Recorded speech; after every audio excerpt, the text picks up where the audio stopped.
guys, this is adventurous hippie guy here. Just wanted to do like a quick little like life update sort of video, because I don't really post that much on YouTube. I just thought I would kind of make like a little recap video that just kind of describes like what's been going on the past like 2-3 years or so, something like that. And let's see. I guess a good place to get started first would be about 2017 or 2018. That was the time, it was around winter, I believe, of 2017. I was hanging out with my friends Cody and Taylor Caldwell, and I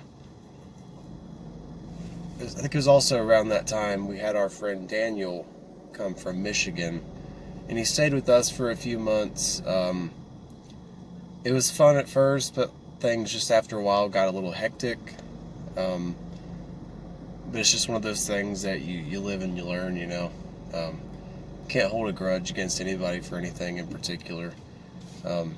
It's not what life's about. You just gotta move on and learn from mistakes in the past. But shortly after he left Tennessee to go back up to Michigan, it was just me, my buddy Cody, and our friend Taylor, and together, his dad, Taylor's dad, was trying to sell this RV, and we decided that we'd all like to chip in and like buy it together, because we were all kind of into like the tiny homes and like van life kind of stuff, and I still am to some degree. I just haven't found a great opportunity yet to like get in that the way I'd like to be.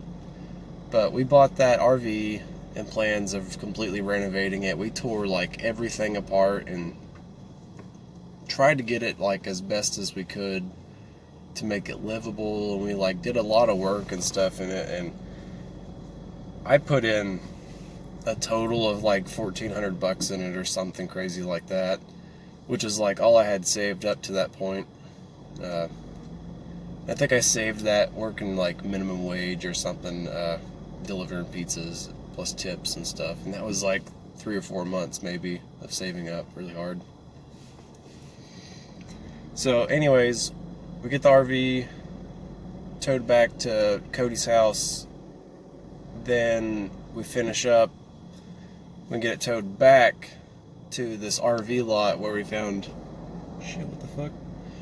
where we found like a really cheap lot there, and it had all the hookups and stuff, and it was like the best place in town we could find. I mean, it was a bit out of the way for us living where we live. It was 30 or 45 minutes or so to get there, but we're also close to like another big town that had like tourist attractions, things like that.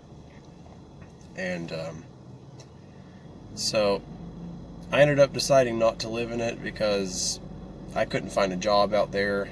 I wasn't going to have any money to eat or pay rent or anything, and it was just going to be really difficult. So fast forward to summertime of 2018.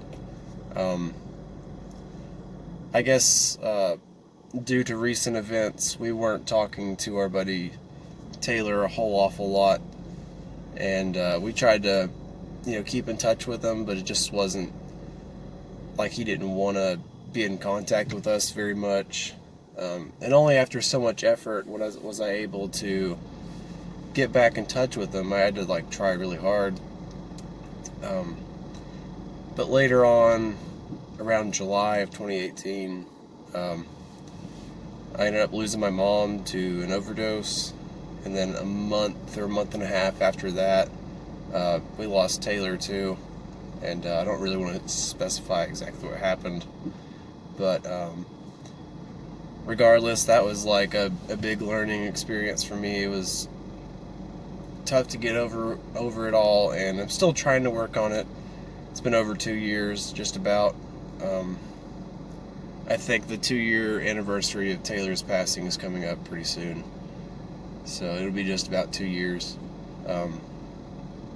But at that time, it kind of left me like feeling like I was trapped, and I just wanted to get out and to do things just to try to experience life as full as I could, because I think one thing I learned from losing my parent, or my mom and my friend, was Jesus.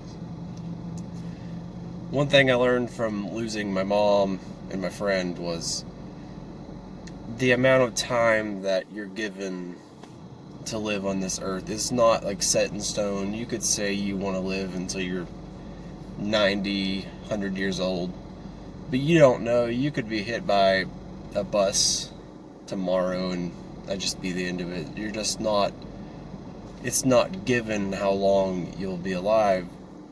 So I decided to kind of do something crazy, because I'd never lived out of state. And a ex-friend of mine, moved up to like Montana, western Montana, and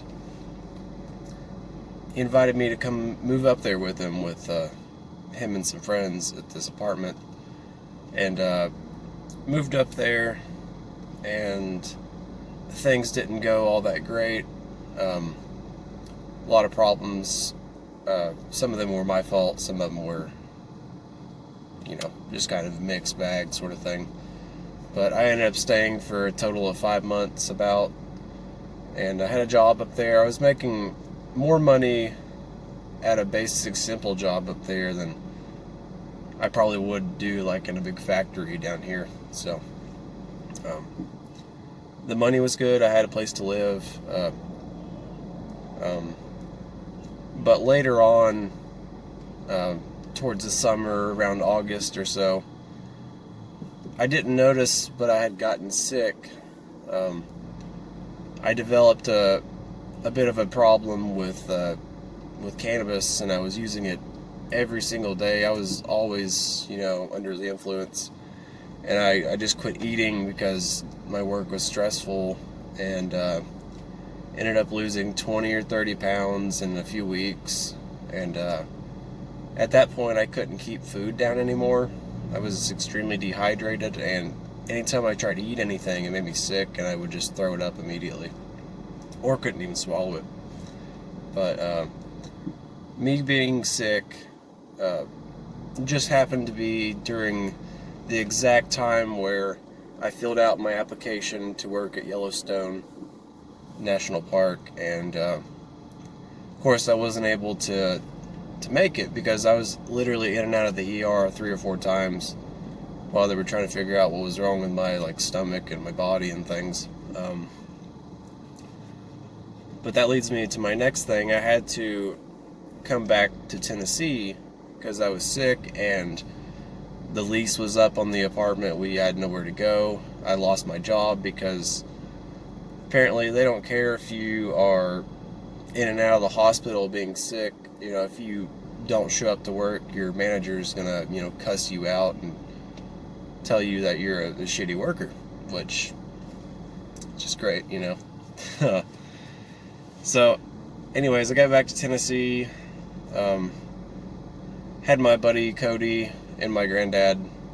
They flew up to come get me to make sure I made it back home safe, because I was just under such strain with my body, and also my mind too. It was just in a very dark place at that point. But we got back home. On the trip back to where I live now, we visited several things. We saw the Yellowstone, which is really incredible. Just the landscape there and all the geothermal activity was just insane. It was really cool to experience, and I'd love to go back again. We also got to see Mount Rushmore, which wasn't quite as cool, but it was still interesting nonetheless, because it's like some people literally carved detailed faces into a cliffside, and it was interesting to look at, I guess. I got a little souvenir when I was up there. I got a crystal necklace, and I still got it with me right now. I love that thing. I get back home, I'm able to start eating again. Normally I'm trying to build up. I was only eating maybe one meal a day at that point, but I was chugging protein drinks, trying to give my body some nutrients.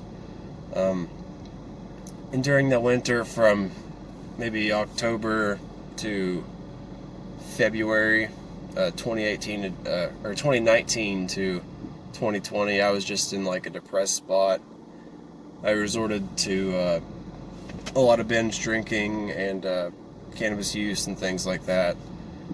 And it was only about over 2 months ago, where I was finally able to get myself clean. I quit smoking cigarettes, drinking alcohol, doing cannabis, everything like that. I quit doing that. I started becoming more mindful of the habits that I had developed and how I could overcome them and replace them with more